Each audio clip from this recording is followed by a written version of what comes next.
On a parlé des bourses d'accompagnement. Je voudrais ici expliquer c'est quoi les bourses d'accompagnement des masters. Parce que c'est un gros problème. Et la nation sénégalaise doit être informée.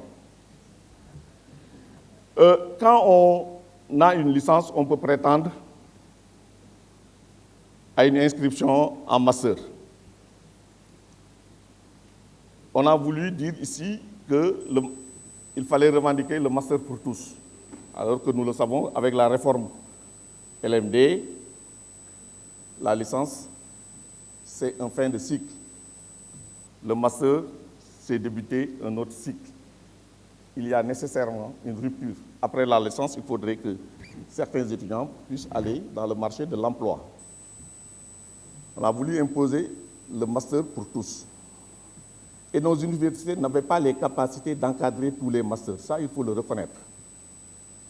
Et qu'est-ce qui s'est passé? On s'est retrouvé avec une situation où le nombre de masters inscrits, par rapport au nombre d'enseignants qu'il y avait, on ne pouvait pas les former en 2 ans. Parce qu'un master, c'est pour 2 ans. C'est pour 2 ans. Avec les crises sociales qu'il y avait, on a été amené à permettre aux étudiants en master de s'inscrire 2 ans, pendant 2 ans en ME, en master 1, et aussi 2 ans en master 2. Cela veut dire 4 ans à la place de 2. Maintenant, qu'est-ce qui s'est passé? Les bourses d'accompagnement, c'est les étudiants qui, en 4 ans, ne parviennent pas à terminer leur master, qui demandent à être accompagnés pendant 6 mois. Si cela était justifié, je ne le pense pas, et je le dis honnêtement, ça n'a jamais été justifié pour moi, je ne le pense pas. Mais si ça a été justifié, je pense qu'il est arrivé le moment de mettre un terme à ce dispositif. Parce que même les 4 ans de bourse pour faire un master, très rapidement, on va y mettre un terme.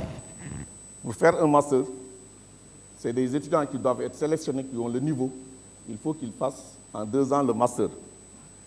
Je ne dis pas que la responsabilité incombe entièrement aux étudiants. Je ne le dis pas, je ne le pense pas, parce qu'il y a des défauts, il y a des problèmes pour l'encadrement. Il n'y a pas suffisamment de professeurs, on ne les encadre pas. Mais j'ai demandé aux universités, j'ai demandé aux enseignants de rationaliser, de sélectionner des étudiants en master en tenant compte des capacités d'encadrement dans nos diverses universités. Le travail est en cours depuis l'année dernière. Je pense que d'ici 2 ans, on va finaliser parce que actuellement, on constate qu'il y a des efforts qui ont été faits, mais je recommande à la communauté universitaire, je recommande aux enseignants de faire davantage d'efforts parce que les moyens qui sont utilisés pour les masters, parce que tous les étudiants en master ont une bourse, ces moyens doivent être rationalisés.